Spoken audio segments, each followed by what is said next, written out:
Yesterday, our Stafford reporter Emma Thomas went to Westbridge Park in her deerstalker to meet him.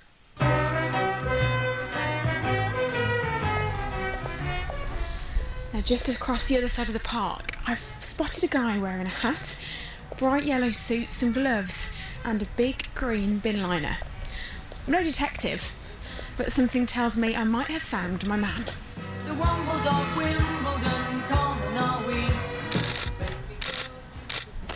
That click is because I found my man. I'm just going to stand back while the local paper photographer does his thing and go along and try and see if we can meet this mystery man.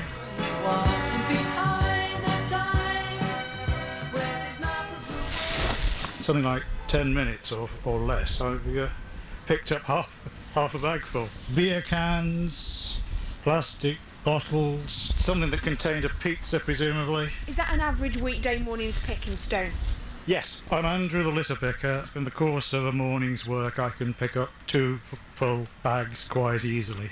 So it's quite a problem. I was talking to a farmer's wife near Modishall. She told me that in the course of a year, her husband had lost 3 cows due to ingestion of litter, which had blown into the fields. I thought I could do some useful voluntary work and at the same time perhaps do myself a bit of good by having a bit of fresh air and exercise. I think I started about 16 years ago. Wow, 16 years of litter, you must have seen tons and tons. I don't think about it. I just work on autopilot. Do people tend to stop and talk to you? Well, there's a gentleman who lives at Mere Heath who gives me a bottle of wine from time to time, which is very welcome. You don't do this for any gain yourself? None at all, no. How do you feel when you see people dropping litter? It upsets me a bit that people pay so little heed to town and country. I'm just inured to it. I accept that a lot of people simply don't care enough. When did you find out you were a man who people were talking about?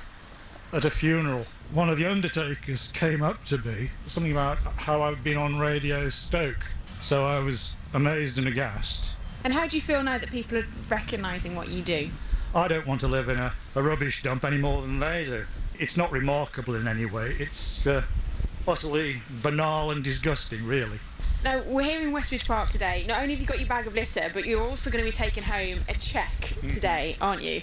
There's a man stood next to you. Would you like to introduce yourself? My name is Keith. I'm the owner of Castle Comfort Centre. I was in Stoke doing a delivery, and the lady I was delivering it to, we both listened to the article on Radio Stoke, said that she wished she was able to do something just as remarkable as what Andrew was doing. This cheque, you've got one of those giant printed cheques here. It's for £100, isn't it? He's very kindly said he's going to take this to Douglas Macmillan.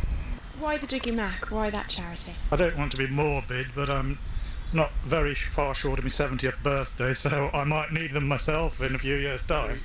Spring chicken. Oh, I don't know about that. Well, you have your cheque. 16 years of picking, another 16 to go? 16 years. I'll be 84 by then. But I'll keep going till I drop. There's no use sitting around watching daytime TV, is there?